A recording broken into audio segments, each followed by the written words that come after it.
Today, we'll hear a story about a man whose wife cheated on him. John was taken aback when his wife Diana paused during their conversation and looked at him. He replied, "I understand," thinking he had said those words too many times in the past few days. He was exhausted from repeating himself. He wondered how they had reached this point in their marriage. They had been married for over 22 years, had 2 wonderful children in college, and lived in a beautiful old house that Diana inherited from her grandmother. They had updated the house, adding a pool and a detached garage, and it now had an open-concept floor plan and a beautifully updated kitchen. They also owned a beach house in Hatteras, North Carolina, which John preferred to leave as it was, filled with wonderful family memories. John was now the senior vice president of Central Logistics, and Diana was a senior account manager at Richards & Son, where she had worked for the past 20 years. They had a perfect home, almost perfect children, wonderful careers, and what John thought was a happy marriage. But recently, he found himself saying, "I understand," a lot, even though he didn't really understand what was happening. Diana fell silent and looked at him. "You understand what I'm trying to say?" "I understand," he replied, hoping she didn't notice the mark he made on the paper in front of him. He had said, "I understand," to his wife 32 times in the past 2 days. "It's time to end this debate," Diana said finally. "So, we finally agree," she added. "I'm going to step outside of our marriage once to experience this." John looked her in the eye and replied, "I will never cheat on you, and I will not agree for you to cheat on me." Despite Diana's insistence that he had cheated on her, John maintained that he had never been unfaithful. He was willing to forgive her for her deception up to this point, but now that was all. He knew about her plans to meet David Summers at the Jefferson Hotel, and he knew about the new dress and underwear she had bought for the occasion. He offered her 2 options: to go with him to the beach house and discuss their problems, or to continue with her plans and end their marriage. As Diana sat motionless, John left the room. He went to their bedroom, brushed his teeth, and tried to sleep, but he knew it would be difficult. Diana finally moved to the sofa, took her phone, and called her friend Janice. She told Janice that John knew everything about her plans with David. Janice pleaded with her to cancel her plans and apologize to John, but Diana was unsure. The next morning, they both got up and went about their morning routine without saying a word to each other. John checked the list in his hands and realized that today was Monday. He took time off from work and walked through every room in the house, photographing each room and its contents. He cataloged the contents of each room and noted the items he wanted to keep. He copied all their wedding and family photos from the cloud onto a flash drive and left their wedding album on the coffee table. He looked at the apartments he had seen, but he knew he would miss this house and the woman he couldn't stop loving. John went to meet Sandra Lewis, who came highly recommended to him. The settlement she offered was simple and straightforward. Diana would get the house and her retirement plan, and John would keep the beach house and his pension plan. He would pay off her car and all her credit cards, and a portion of their investment accounts would be set aside for college tuition and an endowment fund for each child. Then they would split the remaining funds 50-50. John simply nodded his head in agreement. John headed to the bank and opened a separate account, transferring half of the old account to his new one. He emailed the direct deposit change form to his company's HR department, and later at home, he would change his payments to his new bank account. He then went to their investment banker and confirmed that both of their signatures would be required for all invoices and transfers.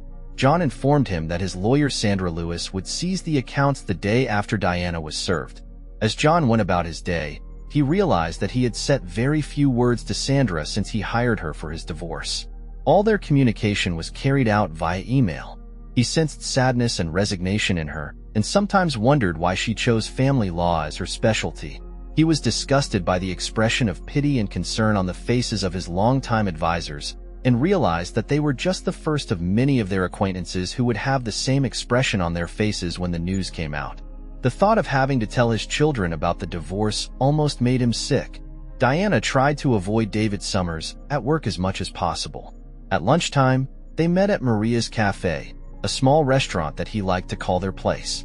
She was quiet and refused to hold his hand. John knew about their every move, and she couldn't shake the feeling she had all day that they were being watched. David paid no attention to Diana's mood and talked excitedly about their plans for the weekend. Diana tried to do some work, but kept looking around the office. She realized that at least one and possibly more of her colleagues were acting as spies for John. After a couple of fruitless hours, she closed up for the day and left the office. John completed all the tasks on his list and realized he hadn't eaten all day. He decided to grab a snack at Maria's cafe. As he sat down at a table, the hostess came out and greeted him with a hug. She told him that Diana and David were there for lunch, but all was not well in paradise. Diana was very nervous, and David seemed clueless. John sighed and wondered how he had gotten to this point in his life. He ordered Maryland crab cakes with broccoli and a beer and tried to enjoy his meal. Diana returned home early and began to put her backup plan into action. She planned to cook John's favorite dinner and try to talk to him again. It was important to her that he agreed to her one-time date, or at least accepted her actions. She went upstairs and changed, wanting to look good for him. She then planned to meet Janice and her other friend Lisa for drinks to discuss the big day one last time on Saturday. She took the Victoria's Secret clothes and bags out of her closet and walked to her car, carefully placing them in the trunk. She didn't want to embarrass either John or herself by exposing them to him. John arrived home at his usual time and was surprised to smell the aroma of dinner being prepared. Diana entered the living room and handed him a bottle of light beer. She asked him to take off his jacket and tie and sit down, as dinner would be on the table in a couple of minutes. John smiled at the Maryland crab cakes and steamed broccoli she brought him.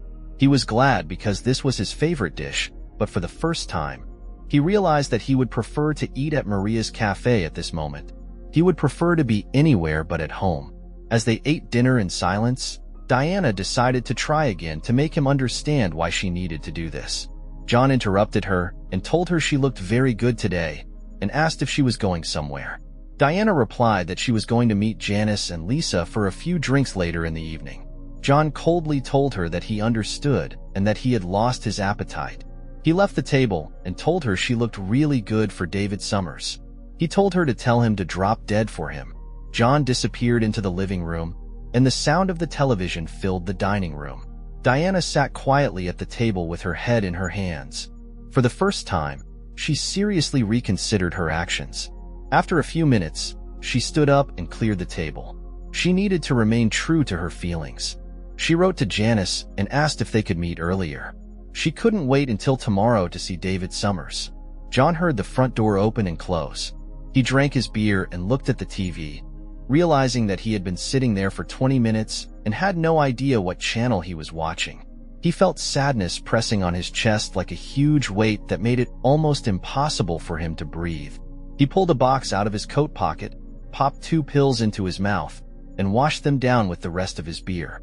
For the first time in his life, he took sleeping pills. He knew he wouldn't be able to sleep without help, and he also knew that he would need all his strength for Saturday morning. Diana was the first to go to the bar and order a table for 3. While waiting, she turned her attention to the scene in the bar. Men and women danced a dance of seduction, but to Diana, it seemed like a dance of despair and loneliness. Was this really her destiny? The appearance of her friends saved her from these thoughts. Diana watched as Janice and Lisa approached the table. She noticed that they seemed tense and prepared for an attack. Lisa sat down and looked at Diana. "What the hell do you think you're doing? Are you crazy? Are you going to cheat on your husband with some piece of crap from work? Are you going through menopause? Or have you started taking pills? Or have you fallen and hit your head? This is the dumbest thing I've ever heard from anyone, and I used to think you were one of the smartest people I know. If you go through with it, you must be the dumbest I've ever met." Diana simply answered her friend, "Good evening to you too, Lisa. Yes, I'm fine, but what about you?"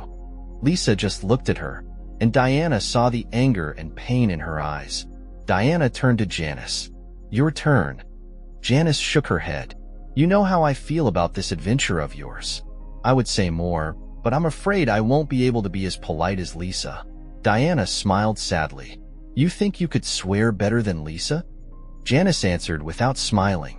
"Well, no one can swear better than Lisa," but she left out the words fallen woman, cheater, adulterer, idiot, and perhaps the worst, disappointment of all. "But there's one thing I really need to tell you. I think you are planning to make the biggest mistake of your life, but I love you and will be here to help you no matter what you do." Lisa just shook her head. Damn, Damn. What you want to do is so wrong and so stupid, but I will be here for you too. Just so you know, I'll be saying, I told you so over and over again. Diana hugged her friends. Thank you for your love. I know you can't support what I do, but it's great to know that I can count on you both. After this, you both know that I don't do anything halfway. I have made a commitment, and it is time for me to bring this matter to its natural conclusion.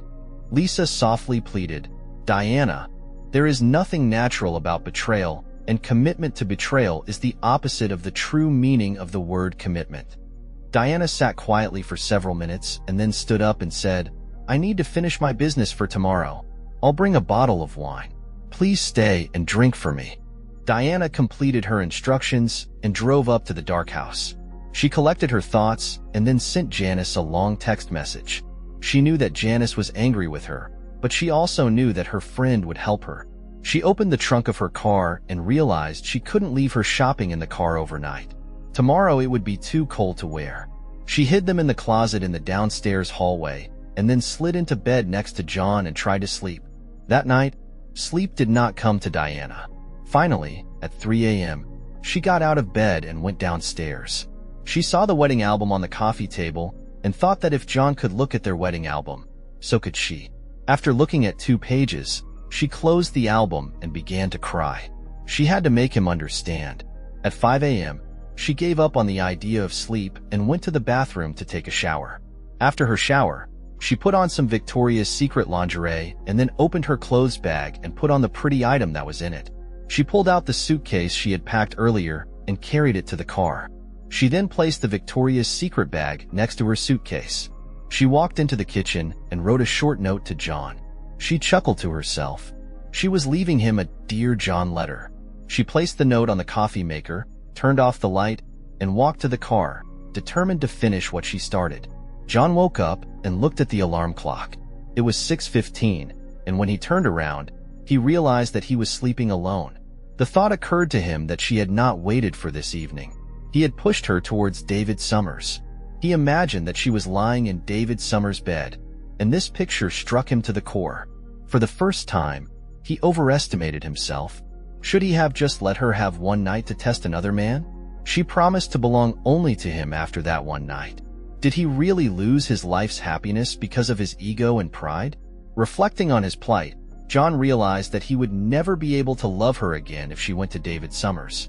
He could live with her putting her children first because that's what a mother should do, but he could never live with her putting another man before her husband. Over the course of 22 years, they both earned each other's respect and loyalty. She expected nothing less, and he wouldn't accept anything less. He hoped she was home, maybe sleeping in one of the other bedrooms. John checked all the bedrooms and found no sign of her returning home that night. Entering the kitchen, he saw a note on the coffee maker. He opened the letter and read the short note. Please understand, was all she wrote. John fell back into one of the kitchen chairs and began to cry. He was afraid of this, but deep down in his soul, he still expected that she would stay and forget this crazy idea and remain his wife. He had prepared the coffee and went upstairs. He quickly showered and dressed, then filled a duffel bag with some clothes and went downstairs. John filled his thermos with coffee and headed to the front door, taking one last long look at the house that was his home. He turned off the light and closed the door. The cold morning air hit his face as he walked down the steps. He had forgotten to start the car, but he thought the cold would help him wake up and perhaps snap him out of whatever daze he was feeling. As he walked to his car, he realized that the engine was running. He opened the back door and, as he was putting his bag inside, he saw a suitcase and a Victoria's Secret bag in the back seat. In the passenger seat, he saw Diana sleeping in the car. He quietly closed the back door and paused, reaching for the door handle. He cried tears of joy at the sight of his wife, his love. Now he knew they had a chance. John took a deep breath and opened the car door. As he got into the car, Diana stirred and looked at him. "Good morning," she whispered quietly, rubbing her eyes. "Morning," John replied. After a short pause, he asked, "How long have you been here?" Diana looked at her watch and replied, "About 2 hours. I couldn't sleep, and then I was worried that you would leave without me, so I decided to wait in the car. I gassed up the car and bought us a dozen Krispy Kreme donuts for the road." John opened the box of donuts and said, "There are only 7 donuts here." Diana finally woke up and answered, "There were a dozen between us, and I've already eaten my share." Smiling, John grabbed one of the donuts and let it melt in his mouth. "This will tide me over until we have breakfast at Virginia's diner. What do you think of their country ham and cookies and cream?" Diana shook her head. "I'm not dressed to go to Virginia's diner." John was confused. "Diana, there is no dress code at the Virginia diner. You can wear whatever you want there." Diana smiled. "I know that you can wear almost anything, but you can't not wear almost anything." After she finished speaking, she opened her coat to show John a purple lingerie set. "Well, it's almost nothing," John agreed. "Is the coat new?" Diana replied, "Yes, I exchanged my dress for this magnificent coat. In case you didn't check out the Victoria's Secret bag, I returned those other lingerie items and bought these items especially for you." Diana put her hand on his chin and lifted his head so that he looked into her eyes. "This outfit and the body underneath are meant for your eyes, and your eyes only for all the days and nights of our lives." After a short pause, she continued, "I'm sorry for the hell I've put you through these past months. You were right about almost everything. There were only 2 things you were wrong about. Last night, I got dressed for you and no one else, and I actually met Janice and Lisa. The second thing you were wrong about was that when we had a night, I had intimate with David. David never came into our bedroom.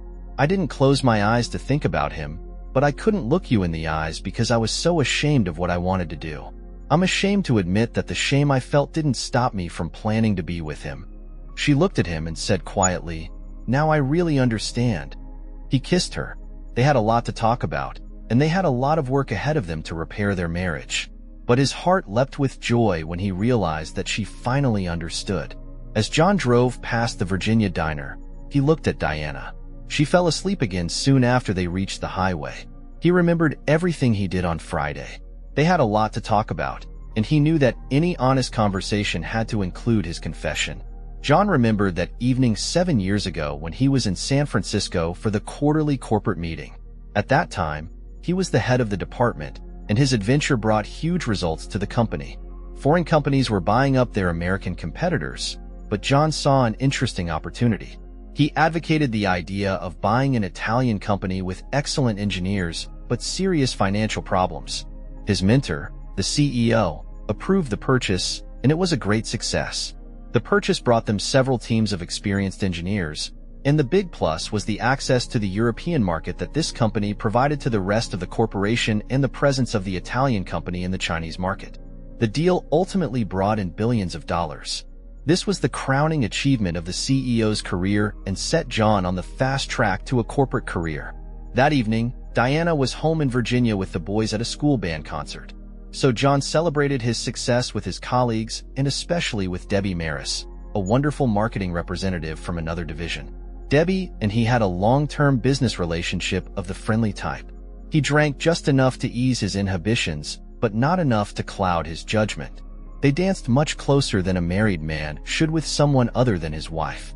They headed to her room, but for the first time in hours, he thought about his wife and the wonderful family he had at home. He looked at the beautiful Debbie Maris and couldn't think of a single reason to enter the room. He took 2 steps back and then ran, literally ran, back to the elevator. He went into his room and took a shower, wanting to get rid of Debbie's smell. It was 1 o'clock in the morning in their house in Richmond, but he called Diana. He needed to hear her voice. After several rings, she sleepily picked up the phone. John assured Diana that he was fine and nothing bad had happened. Then he told her the good news. He told her about the success of his adventure and his promotion with a huge increase in salary.